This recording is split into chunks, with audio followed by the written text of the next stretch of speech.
Assalamualaikum warahmatullahi wabarakatuh. Halo teman-teman semua, selamat datang di Bincang CPNS. Selama 4 hari terakhir ini, kami peserta Latsar telah dibekali dengan materi yang fundamental. Di sini ada saya, Intan Novelia, dan teman-teman dari kelompok 2 kelas A, yaitu ada Mbak Najwa. Say hi Mbak. Lalu ada Mbak Nira. Halo Mbak. Ada Mas Mada. Dan ada Mas Rais. Ya, sebelum kita masuk ke pembahasan yang lebih dalam, saya ingin bertanya kepada teman-teman, dari beberapa hari Latsar yang kita lewati ini, apakah ada pencerahan atau hal-hal yang paling berkesan bagi teman-teman, dan mengapa alasannya? Bisa dimulai dari Mbak Najwa ya? Kayak dari saya ini ya, hal yang paling berkesan sih yang pertama tugasnya ya banyak banget. Ada disuruh bikin podcast, artworks. Pokoknya ini hasil yang hasil akhirnya itu berkaitan dengan media. Nah, di situ saya merasa dituntut untuk melakukan hal yang jarang dan bahkan belum pernah saya lakuin. Nah, di sini kami membuat konten edukatif tentang bernegara, kebangsaan, dan isu-isunya yang untuk nantinya dikonsumsi halayak banyak di media sosial.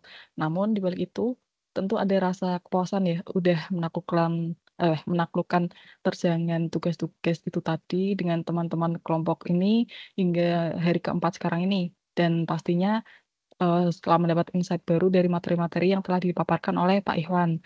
Ya walaupun ini sih perjalanan Latsar kita masih panjang ya teman-teman. Iya benar Mbak, perjalanan kita masih panjang ke depannya. Semoga semangat kita selalu membara sampai akhir agenda Latsar ya teman-teman. Lalu saya lanjut ke Mas Mada, apa nih yang paling berkesan dari Latsar yang sudah kita jalani bagi Mas Mada? Oke, terima kasih Mbak. Kalau materi yang paling memberikan pencerahan buat saya adalah analisis isu kontemporer ya. Apalagi kita sebagai ASN pemerintahan harus paham permasalahan nyata yang dihadapi bangsa dan kita harus punya kepekaan dan respon cepat. Terus hal menarik lainnya mungkin dari gaya penyampaiannya dari Pak Ikhwan yang cukup interaktif, bahkan sampai nunjuk-nunjuk peserta random satu persatu gitu. Tambahan yang tak kalah berharga, terkait dengan tugas-tugasnya yang relevan dengan generasi sekarang. Lebih dari itu, tentunya kesempatan untuk bekerja sama dengan Mas dan Mbak sekalian sebagai satu kelompok untuk membuat, tugas-tugas, sehingga dari situ ada rasa kebersamaan yang tumbuh juga. Jadi seolah kita bukan hanya belajar materi, tapi juga belajar tentang arti gotong royong sebagai ASN muda. Begitu Mbak Intan. Iya, kita semakin dekat ya semenjak Latsar ini. Kalau dari Mas Rais, apa ada sudut pandang lain? Silakan. Baik Mbak Intan, terima kasih. Selain tentang pembelajaran yang diampu oleh Pak Ikhwan sebagai pemateri, ternyata banyak hal berkesan lainnya yang saya dapatkan selama mengikuti Latsar. Di Latsar Agenda 1 ini ya. Kita dituntut untuk dapat mengerjakan tugas dengan waktu yang singkat dan terdapat banyak topik yang harus dimusyawarahkan terlebih dahulu bersama teman-teman yang lainnya. Begitu Mbak. Oke, dalam pengerjaan tugas Latsar ini kita emang perlu memanage waktu dengan baik ya Mas, karena waktunya memang terbatas. Tapi itu memang pelajaran yang berharga bagi kita ya teman-teman. Kalau Mbak Nira gimana? Apa yang paling berkesan selama Latsar seminggu pertama ini Mbak? Untuk bagi saya, makasih Mentan sebelumnya. Yang paling berkesan adalah mengenal teman-teman dari unit kerja lain ya, karena kan teman-teman semua berbeda unit kerja kecuali Mbak Najwa sama Mas Mada yang satu unit kerja. Dan gimana sih kita memecahkan solusi dari permasalahan tugas yang diberikan dari 5 kepala menjadi satu kesatuan begitu ya, yang awalnya secara kita tuh semuanya canggung awalnya. Tapi lama-kelamaan semakin terpecahkan cara penyelesaian masalah yang dihadapi dari tugas tersebut. Begitu Mbak Intan. Terima kasih. Iya benar Mbak, kita semua awalnya mungkin belum kenal ya kecuali Mas Mada dan Mbak Najwa yang satu unit kerja. Tapi setelah beberapa hari bersama mengerjakan tugas kelompok, kita bisa jadi lebih memahami satu sama lain. Kalau bagi saya, hal yang paling mengesankan adalah kita bisa tetap aktif padahal pembelajaran dilakukan secara daring ya teman-teman. Berarti kan kita semua memiliki semangat yang tinggi dalam Latsar ini. Dan tanpa berlama-lama, mari kita mulai dari hari pertama ya, kita flashback lagi, yaitu di materi Fondasi kebangsaan. Sejauh mana pemahaman teman-teman mengenai wawasan kebangsaan dan bela negara setelah mendapatkan materi di Latsar ini, teman-teman? Dimulai dari Mas Mada dulu kali ya. Oh, saya ya, Mbak. Eh, Setelah mendapatkan materi wawasan kebangsaan, saya semakin paham bahwa wawasan itu adalah fondasi pemersatu bangsa. Dari Sumpah Pemuda, kita belajar bahwa berbeda-beda bahasa, suku, dan daerah tidak menjadi penghalang untuk bersatunya bangsa. Dan semangat ini yang seharusnya terus kita rawat dan jaga, apalagi di era yang sekarang, ketika perbedaan seringkali jadi sumber gesekan. Sementara bela negara bisa saya jadikan refleksi bahwa setiap warga termasuk ASN itu punya tanggung jawab menjaga NKRI. Bentuknya bisa seperti disiplin kerja, menjaga integritas, dan melayani masyarakat dengan sepenuh hati. Terutama juga melakukan autokritik, apalagi di situasi sekarang dengan banyaknya masalah di pemerintahan yang memang menyedihkan. Tapi justru disitulah pentingnya kita ASN muda untuk menjadi pembeda, menunjukkan bahwa pelayanan publik bisa bersih dan berpihak pada rakyat. Itu, Mbak. Oke, terima kasih Mas Mada atas pandangannya. Lalu saya akan beralih ke Mbak Nira nih ya. Apa yang Mbak Nira tangkap setelah mendapat materi wawasan kebangsaan dan bela negara, Mbak? Oh iya, baik. Terima kasih pertanyaannya. Mbak Intan, awalnya saya memandang wawasan kebangsaan dan bela negara ini hanya sebatas konsep hafalan saja ya dari buku pelajaran. Tetapi setelah mempelajarinya bersama teman-teman dan Pak Iwan, dan pendalaman itu pemahaman saya menjadi bergeser. Ini bukan tentang menghafal ternyata, tetapi tentang cara pandang atau cara kita melihat Indonesia bagaimana. Bela negara itu bukan juga melulu soal angkat senjata ya, karena melainkan karena selain itu sebagai ASN muda kita memiliki aksi nyata sesuai profesi kita masing-masing. Contohnya itu bagi saya sebagai calon ASN melawan korupsi dan memberikan pelayanan terbaik begitu, Mbak Intan. Terima kasih. Wah, dalam juga ya pemahaman dari Mbak Nira setelah menghadapi materi dari Latsar ini. Kalau menurut Mbak Najwa bagaimana, Mbak? Kalau saya sendiri kebetulan sependapat sama Teh Nira ya tadi. Kalau selama sekolah kan dulu kita dapat pelajaran namanya PPKN dengan berbagai macam hafalannya ya, yang tentunya harusnya nggak berhenti hanya sebagai objek hafalan saja. Nah, tapi sekarang ini kita lebih dituntut untuk mempraktikkan secara nyata ya, dengan menjadi tonggak pemandu masyarakat untuk turut melaksanakan aksi bela negara. Dan betul karena memang cakupan bela negara ini sangat luas, kita bisa mengerucutkan langkah partisipasi kita dengan hal yang umum kita lakukan terlebih dahulu ya, seperti terkait status kita di dalam masyarakat atau bisa dibilang aksi nyata sesuai profesi. Seperti yang sudah sempat saya singgung di podcast kedua kami yang lalu, hal ini bisa kita mulai dari membiasakan nilai-nilai integritas dalam segala yang kita lakukan, terutama kami ASN ya sebagai pelayan publik itu memainkan peran kunci dalam menciptakan kepercayaan masyarakat terhadap pemerintah. Nah, tentu harus selalu mengedepankan kinerja dan hasil nyata yang bisa dirasakan bangsa dan masyarakat gitu, Mbak. Iya benar Mbak Najwa, itu tugas kita ya sebagai pelayan masyarakat. Lalu kalau Mas Rais nih, bagaimana tanggapan dari Mas Rais? Gini Mbak, jadi dalam berkegiatan sehari-hari, kita perlu memiliki landasan dalam bertindak dan bertingkah laku. Untuk dapat berbangsa dan bernegara dengan baik, maka perlu memahami terlebih dahulu tentang wawasan kebangsaan dan bela negara yang di dalamnya banyak mengatur tentang tata cara berbangsa dan bernegara. Dari ASN sendiri, implementasi dasar yang dapat diwujudkan adalah berorientasi pada pelayanan publik, profesional, bersih dari korupsi dan KKN, dan yang pastinya berintegritas. Begitu Mbak Intan. Wah, pemahaman teman-teman ini udah terupgrade ya setelah mendapatkan materi Latsar ini. Saya pun jadi paham bahwa tindakan-tindakan kecil yang kita lakukan ini bisa jadi sudah merupakan implementasi dari bela negara. Berbicara soal implementasi di kehidupan nyata, pembekalan tentu tidak hanya berhenti pada teori ya teman-teman, tapi juga pada bagaimana kita menghadapi tantangan nyata di sekitar kita. Dari semua isu kontemporer yang kita bahas, yang sudah kita diskusikan beberapa hari lalu, isu mana sih yang paling membuat teman-teman resah sebagai seorang calon abdi negara, dan mengapa keresahan itu muncul? Silakan Mas Rais dulu deh. Oh ya Mbak,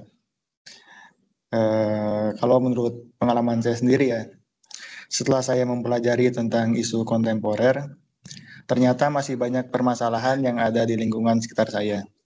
Dari pengalaman saya, permasalahan yang paling utama yaitu perihal judol dan pinjol ilegal.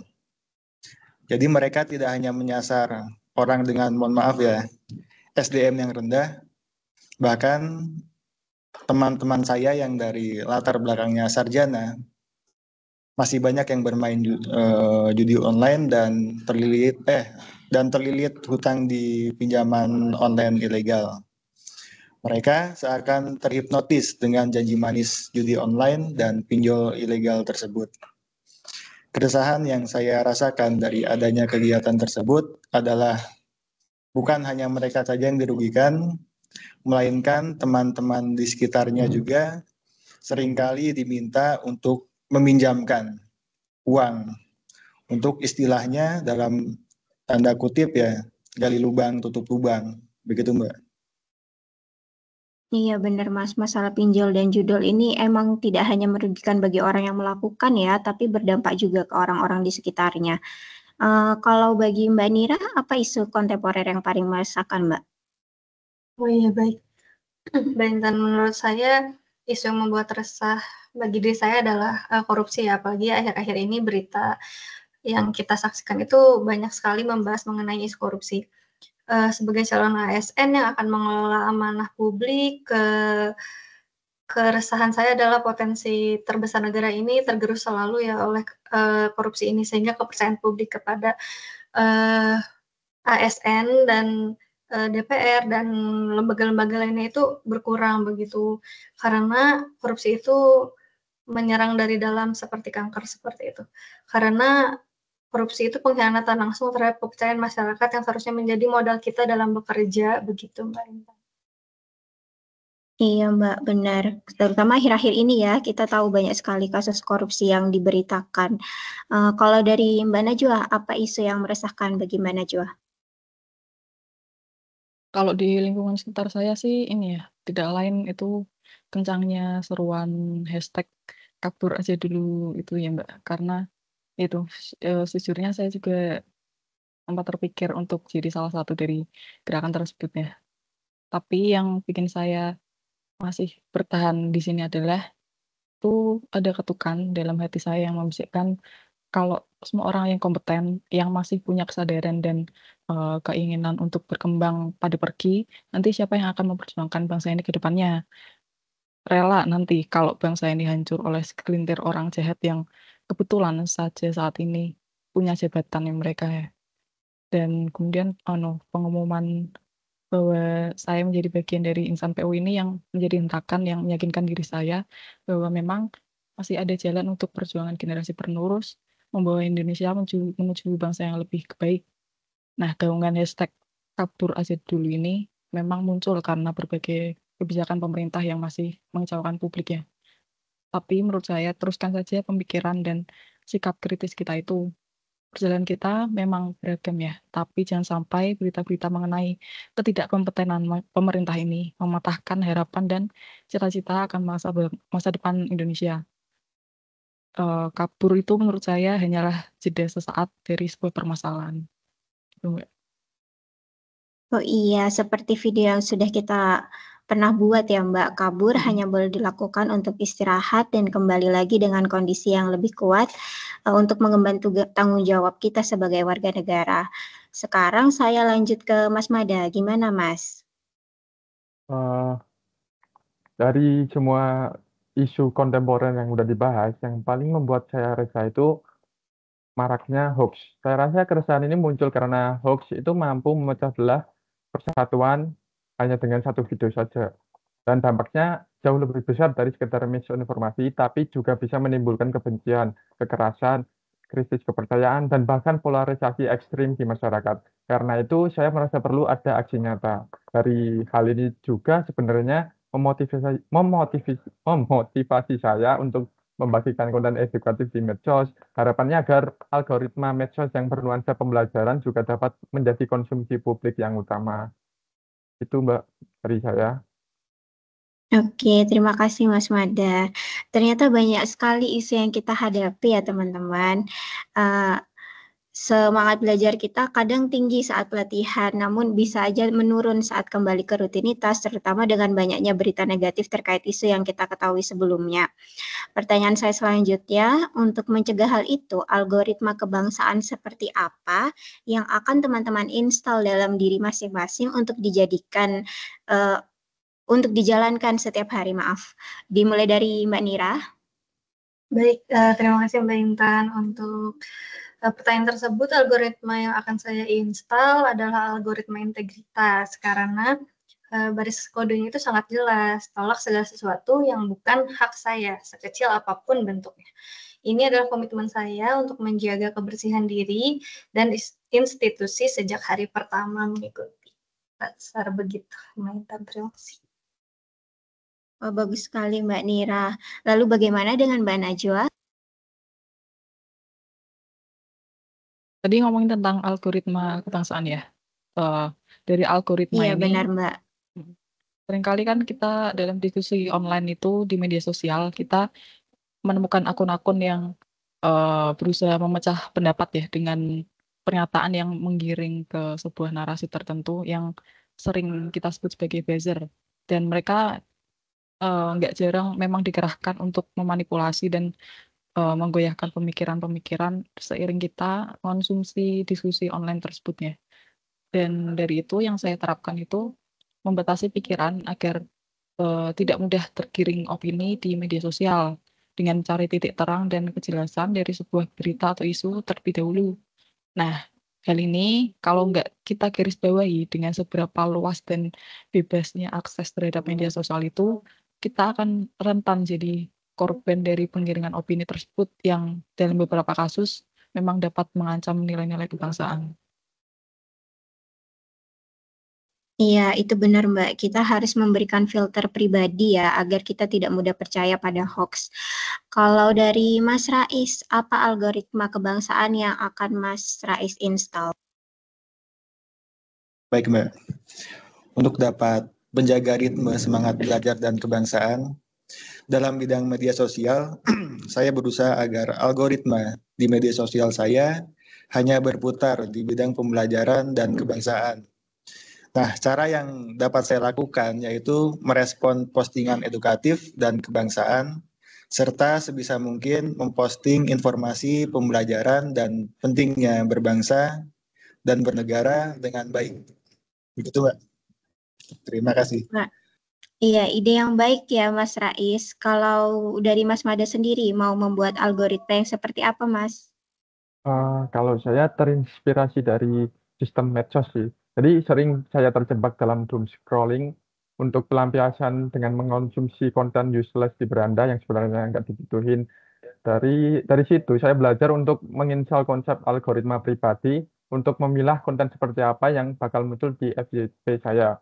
Kalau dalam konteks ASN ini bisa dikenal dari algoritma kebangsaan tadi ya, untuk pegangan filosofis terhadap nilai-nilai yang harus selalu diutamakan sebagai warga negara. Jadi bisa diartikan algoritma kebangsaan menurut saya itu menjadikan 4 konsensus dasar bernegara, yaitu Pancasila, Undang-Undang Dasar, kemudian ada NKRI, dan satunya Bhinneka Tunggal Ika, sebagai filter pribadi untuk menjaga arah bahwa setiap pilihan dan tindakan sekecil apapun itu seharusnya berpihak pada perusahaan bangsa, Mbak. Persatuan bangsa. Begitu, Mbak. Oke, idenya positif semua ya teman-teman. Saya setuju dengan teman-teman semua. Dan kalau dari saya sendiri, dimulai dari Latsar ini kita kan udah mencoba membuat konten positif ya, seperti podcast ini. Dan hal tersebut tidak hanya bisa kita lakukan saat Latsar, tetapi juga bisa dilanjutkan di kemudian hari. Semoga kita semua tidak hanya merencanakan, tapi benar-benar mengamalkan dalam kehidupan sehari-hari ya teman-teman. Oke, kita lanjut ke pembahasan berikutnya. Nah, hari ini, tepatnya tadi pagi, kita sudah berdiskusi dengan menganalisis isu yang ada di sekitar unit kerja kan, menggunakan beberapa teknik analisis. Teknik analisis apa sih yang paling disukai sama teman-teman sejauh ini? Tentu saja ini tergantung preferensi masing-masing ya. Saya coba tanya ke Mbak Najwa dulu deh, silakan Mbak. Teknik analisis yang paling disukai, mungkin teknik yang 5 ways ya tadi, yang kita diskusikan di dalam kelompok ini tadi. Mengapa? Nah, itu karena metodenya yang unik tapi simpel ya, dengan mencari permasalahan dari lapis permasalahan hingga mencapai akar dari permasalahan tersebut hanya dengan kita bertanya why atau mengapa secara terus-menerus gitu. Nah, seringkali kita menganggap hal yang sebenarnya hanya gejala dari permasalahan itu adalah masalah yang harus kita selesaikan dan malah tidak menemukan akar dari permasalahan yang sesungguhnya, sehingga solusi yang kita berikan hanya bersifat sementara di permukaan saja. Mbak. Iya, itu materi yang kita kebetulan paparkan tadi ya, Mbak. Kalau bagi Mas Mada, teknik analisis apa yang paling disukai? Untuk saya, materi teknik analisis ini tadi itu salah satu materi yang menarik sih, Mbak. Jadi teknik analisis yang paling menarik untuk saya pribadi itu yang pendekatan family tree, karena dari situ bukan hanya membantu memetakan permasalahan, tapi juga bisa untuk memetakan isi pikiran diri sendiri. Dengan memvisualisasikan hubungan sebab akibat, layaknya pohon keluarga, masalah yang tadinya terasa rumit bisa diuraikan dan dipahami lebih mudah. Jadi tidak hanya menambah keterampilan teknis, tapi juga memperkuat kemampuan berpikir kita, dua hal yang akan sangat dibutuhkan sebagai ASN muda. Seperti itu, Mbak. Oh, iya, teknik tersebut juga bagus ya, Mas Family Tree. Sekarang beralih ke Mbak Nira, teknik analisis apa yang paling Mbak Nira sukai selama kita berdiskusi tadi, Mbak? Baik. Sejauh ini teknik yang saya sukai adalah APKL ya, karena alasannya itu teknik ini sangat praktis dan berfungsi seperti sebuah filter di tahap awal. Di dunia kerja kita akan dihadapkan kepada beberapa isu ya, dan APKL ini membantu kita secara objektif untuk memilah mana masalah yang paling prioritas yang bisa kita tangani. Seperti itu Mbak Intan. Wah, sejauh ini berbeda-beda ya jawabannya. Kalau dari Mas Rais, bagaimana? Apakah teknik analisis yang disukai beda juga dari yang lain atau setuju pada salah satu jawaban teman-teman sebelumnya? Baik Mbak, kalau menurut saya sih sama sebenarnya seperti Mbak Najwa tadi ya. Jadi menurut saya teknik analisa yang paling relevan terhadap permasalahan yang saya dapat dari hasil pengamatan adalah 5 whys. Metode ini adalah yang paling efektif dalam mencari akar permasalahan, tetapi untuk akar permasalahannya itu tidak terlalu kompleks.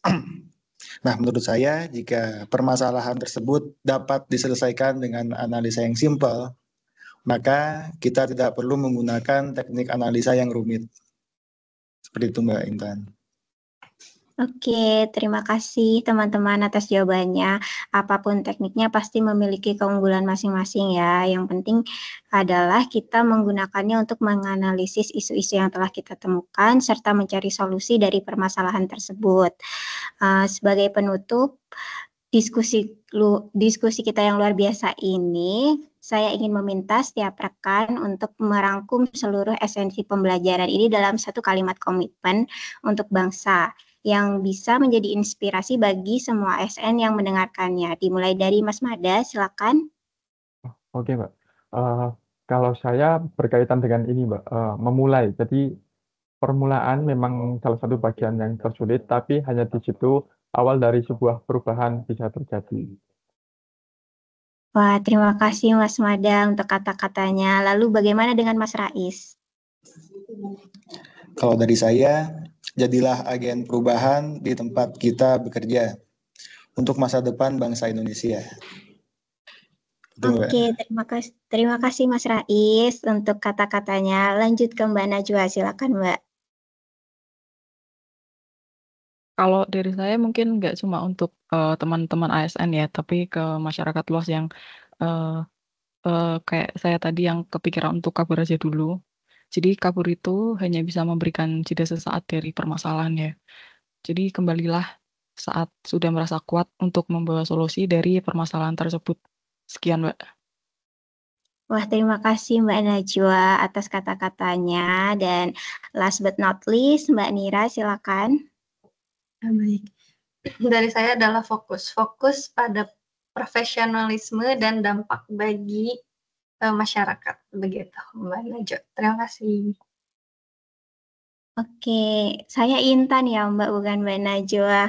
Balik Iya, palpot ke mata Najwa ya. It's okay. Sebelum Karena saya kita Mbak Najwa soalnya layarnya, mohon maaf ya. Karena setiap hari kita ganti ini ya moderator. Oke, Iya, terima kasih bisa. banyak Mbak Nira atas kata-katanya. Dan sebagai penutup, saya sampaikan terima kasih kepada teman-teman yang sudah menonton podcast ini. Semoga obrolan hari ini bisa menjadi pengingat bahwa setiap langkah kecil yang kita lakukan sebagai calon abdi negara adalah bagian dari kontribusi besar untuk bangsa. Mari kita terus belajar, berkolaborasi, dan berkontribusi karena masa depan bangsa ada di tangan kita. Wassalamualaikum warahmatullahi wabarakatuh. Dadah.